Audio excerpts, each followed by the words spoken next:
చౌదరపల్లి గ్రామంలో భూమి కబ్జాకు గురైన ఆర్మీ జవాన్ రామస్వామి కుటుంబాన్ని పరామర్శించిన సిహెచ్ శ్రీనివాస్ రెడ్డి.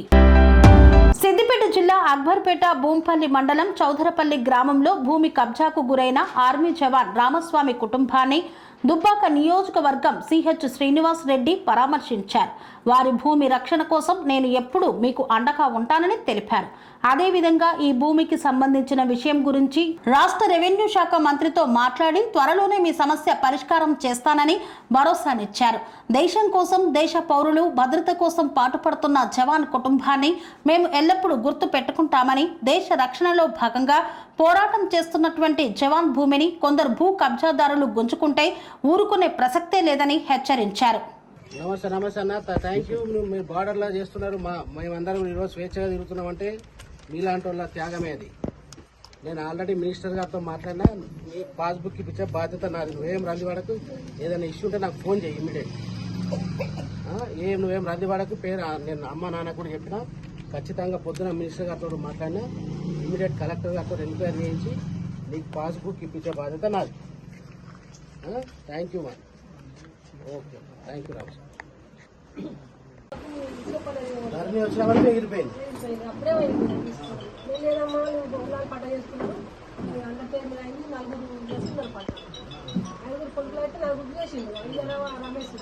రమేష్ చేసుకోలేదు,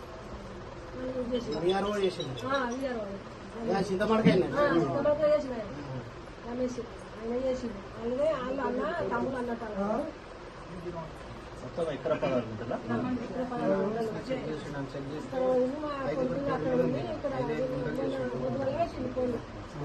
పొద్దున మన మినిస్టర్ గారి దగ్గర కూడా పోయినా, ఖమ్మంలో ఉన్నాడు సార్, రేపు వస్తాడట, వచ్చినాక కలవమన్నాడు. ఖచ్చితంగా న్యాయం చేద్దాము. మన రెవెన్యూ మినిస్టర్ గారికి చెప్పినాము, మినిస్టర్ గారు ఖమ్మంలో ఉన్నాడట, రేపు వచ్చినాక కలవమన్నాడు. ఖచ్చితంగా ఆర్డీఓ ఆఫీస్ తోటి అన్ని ఎంక్వైరీ చేయించే బాధ్యత మాది.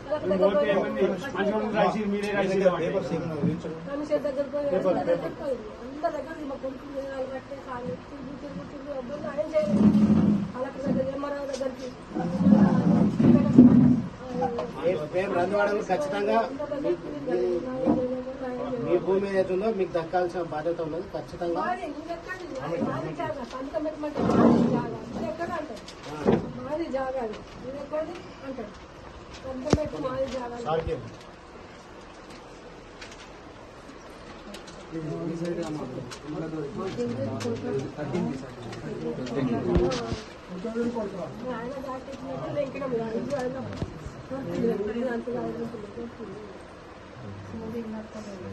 ఆయన ధరణి వచ్చి మోసాలు అనేది జరిగిన ఇటువంటి మోసాలు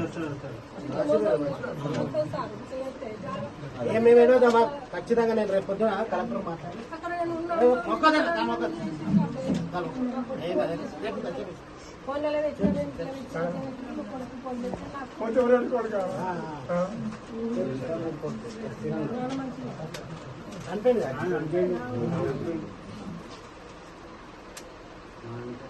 ఖచ్చితంగా నేను పొద్దున కలెక్టర్తో మంత్రి గారితో మాట్లాడినా ఖచ్చితంగా చెప్తాను.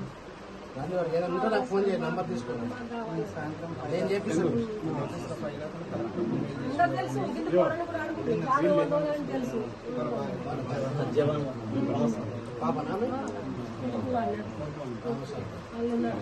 ఖచ్చితంగా ఏం లేదు, మాట్లాడిపిస్తాం. ఆల్రెడీ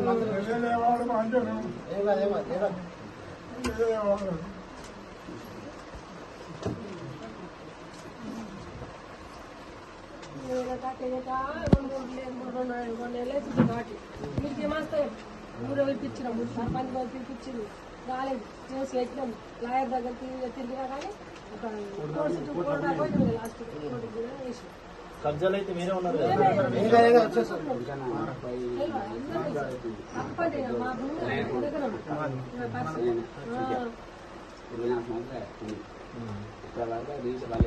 దుబాయ్ నేర్చుకోలేదు. ఏ ఉన్నాయనుకున్నాం కదా అని తిరిగి దాని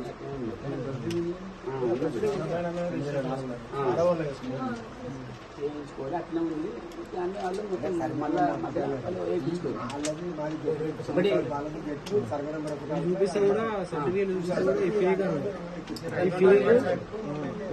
సర్టిఫికేట్ కూడా ఫేక్ అని ఉంది. వాళ్ళ లాయర్ ఫేక్ అంట ఈ సర్టిఫికేట్ 90% ఊరు మొత్తం కొనని తెలుసు. కబ్జాలో వాడు ఉండాలి కదా. ఫేక్ అని చెప్తున్నారు. కొన నుంచి వీడియో కబ్జా లాయర్ అంటున్నా వాళ్ళ లాయర్ చెప్తారు, చెప్పి మాకు నోటీస్ పంపించారు ఫేక్ అని.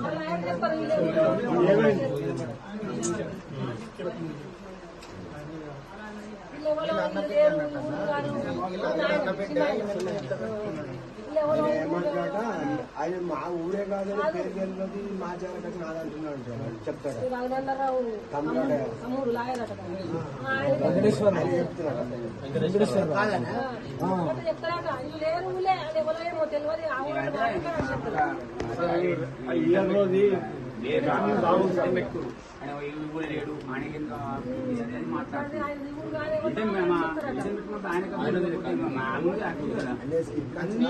ల్యాండ్ కొన్నది కూడా నాన్న పేరు మీద. ఇప్పుడు నాన్న పేరు మీదనే కొన్నారు ల్యాండ్ కూడా. ఏం కాదేం నేను ఇప్పిస్తా కదా పిల్లలకి అవుతుంది. నేను చెప్పినా కదా ఇప్పించే బాధ్యత నాది. ఏం కాదు, మా బాధ్యత ఖచ్చితంగా ఇప్పిస్తాం. నీకు అన్న మాట ఇప్పించేది కంపల్సరీ ఇప్పిస్తాడు. మారే పొద్దుగాల ఆల్రెడీ మంత్రి గారి దగ్గర పోయినా ఇయ్యాల. మంత్రి గారు ఖమ్మంలో ఉన్నాడు. ఖమ్మంకి రేపు వచ్చేటప్పుడు అంత బాధతో ఫోన్ చేసి దూరదేశం చచ్చిపోయినా కనిపిస్తాడా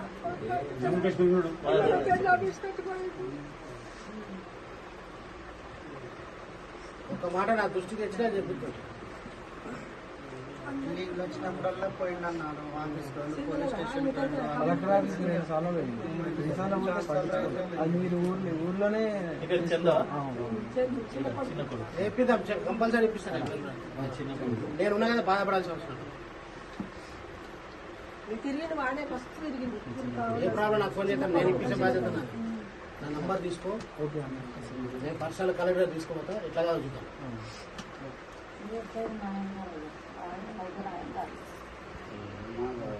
ఉన్నాం కదా స్నేహం తీసుకోవాలి.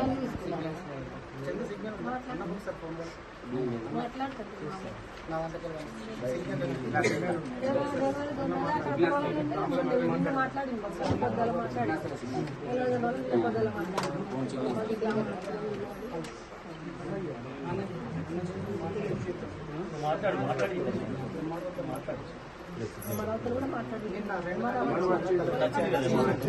నిన్న మన విషయంలో మొత్తం కరెక్ట్ వచ్చింది. నేను 6 గంటల వరకు నెంబర్ మొత్తం చెక్ చేసిన 4 పేరు మీద ఉంది.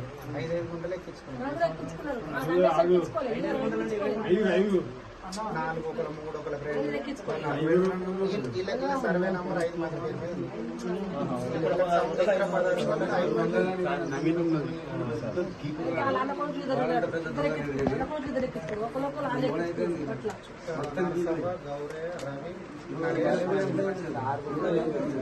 చెప్పలే అంతకుముందు పంట ఉన్నది కదా చేర్పిస్తున్నాము. మాకే కదా మన జాగ్రత్త మేము కొన్నాం కదా అని మేము చిన్న ఉంది ఆయన అనిపోయింది. చేపిస్తున్నారు కొన్నాం కదా. రైతు బంధు వచ్చినప్పుడు వాళ్ళు చేపిస్తున్నారు. రైతు బంధు అప్పటి నుంచి మేము మొత్తం మారిపోయింది. పైసలు తీసుకున్నామని చెప్పి అప్పుడే లేదమ్మా పంట చేస్తున్నాం. అందరి పేరు మీద అయింది. 4 పంట 5 కొడుకులు అయితే 4 చేసిండు. రమేష్ చేసుకోలేదు. 4 చేసిండు. సీతపడకాయ సీతపడక చేసిన రమేష్ ఆయన చేసిండు. అలాగే వాళ్ళు అన్న తమ్ముడు అన్నట్టు ఎక్కడ పడాలి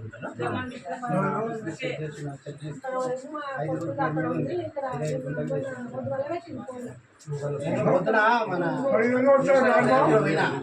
ఖమ్మంలో సార్ రేపు వస్తారట. వచ్చినాక కలుమన్నాడు.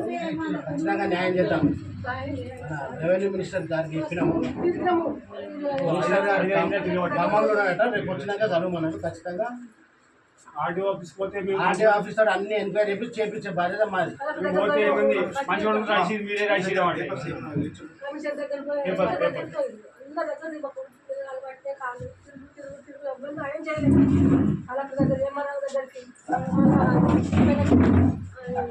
మేము రంజవాడకు ఖచ్చితంగా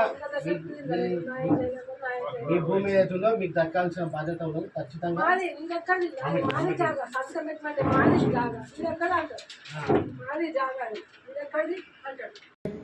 భూంపల్లి మండలం చౌదరపల్లి జవాన్ రామస్వామి గారి భూమిని కబ్జా చేయడం ఇది నీచమైన చర్య. మరి రామస్వామి గారి వీడియో చూసినప్పుడు విఆర్ఓ రికార్డులు బదిలీ చేసి అంటే విఆర్ఓ వ్యవస్థ గత ప్రభుత్వంలో బీఆర్ఎస్ ప్రభుత్వంలో ఉన్నప్పుడు మరి వారి మాటలు బట్టి అర్థమవుతా ఉంది. ఖచ్చితంగా రామస్వామి గారికి కాంగ్రెస్ పార్టీ అండగా ఉంటుంది. మరి రేపే రెవెన్యూ మంత్రి గారు పొంగులేటి శ్రీనివాసరెడ్డి గారి దృష్టికి తీసుకెళ్లి వారికి సరైన న్యాయం చేయడానికి కాంగ్రెస్ పార్టీ దానిపైన ప్రత్యేక దర్యాప్తు చేయించి మరి కలెక్టర్ గారికి కూడా ఇంతకుముందు మాట్లాడడం జరిగింది. ఇదే కాదు, చౌదరపల్లి ఏరియాలో ఈ మధ్యన కథనాలు చాలా వస్తూ ఉన్నాయి. పేదల భూములని బడాబాబులు కబ్జాలు చేస్తున్నారని చెప్పి ఎన్నో శీర్షికలు పత్రికలలో వెలువడం జరుగుతూ ఉంది. మరి వీటితో పాటు మరి రామస్వామి గారి భూమి ఏదైతుందో దానిపైన ప్రత్యేక దర్యాప్తు చేయించి వారికి కుటుంబానికి అండగా ఉంటాం. ఖచ్చితంగా ఎవరు ఎంత పెద్దవారినైనా ప్రభుత్వం ఇచ్చిపెట్టే ప్రసక్తి లేదు. ఖచ్చితంగా రేపే మరి రెవెన్యూ మంత్రి గారితో మాట్లాడి వారిపై చర్యలు తీసుకొని మరి వారి కుటుంబానికి వారి రామస్వామి గారికి న్యాయం చేస్తాం. ఎందుకంటే వాళ్ళు దేశం కోసం మనందరి కోసం వాళ్ళు ప్రాణాలు పణంగా పెట్టి కొట్లాడుతున్నారు. మరి అలాంటి కుటుంబాలకు అన్యాయం జరిగితే ప్రతి ఒక్కరు కూడా సహించాల్సిన అవసరం లేదు. ఖచ్చితంగా రామస్వామి గారికి వారి భూమి తప్పించే బాధ్యత కూడా కాంగ్రెస్ పార్టీ తీసుకుంటుంది. స్వామి బోధానంద గోసేవ ఆశ్రమం సైథాపూర్. జ్యోతిష్యం, వాస్తుశాస్త్రం మన పూర్వీకులు మనకిచ్చిన వరం. దుర్గాదేవి, కాలభైరవ ఉపాసనతో వాక్సిద్ధి పొందిన శ్రీ శ్రీ బోధానందగిరి స్వామివారు మీకు ఎలాంటి సమస్యలున్నా, వాటిలో ముఖ్యంగా ధన నష్టం, ఆరోగ్య నష్టం, భార్యాభర్తల మధ్య గొడవలు, ప్రేమించుకున్న వారు దూరం అవడం, ఎన్ని సంబంధాలు వచ్చినా పెళ్లి ముడి పడకపోవడం, రోడ్డు ప్రమాదాలు, అప్పుల బాధలు, వ్యవసాయంలో నష్టాలు, పెద్దల మాట పిల్లలు వినకపోవడం, ఆరోగ్య శాంతి, గృహశాంతి, మనశ్శాంతి లేకపోవడం, ఇలాంటి సమస్యలు ఉన్నట్లయితే ఒక్కసారి స్వామీజీని కలవండి. మీ సమస్యలకు తగిన పరిష్కారాన్ని పొందండి. అంతేకాక అన్ని రకాల వ్యాధులకు గోపంచగవ్య మరియు మూలికా వైద్యం చేయబడును. నమ్మకంతో రండి, ఆయురారోగ్యాలతో వర్ధిల్లండి. మా అడ్రస్ స్వామి బోధానంద గోసేవ ఆశ్రమం, సైథాపూర్, వీరభద్రస్వామి గుడి దగ్గర, యాదగిరిగుట్ట. సంప్రదించవలసిన నెంబర్ 9849213754 మరియు 9618034138.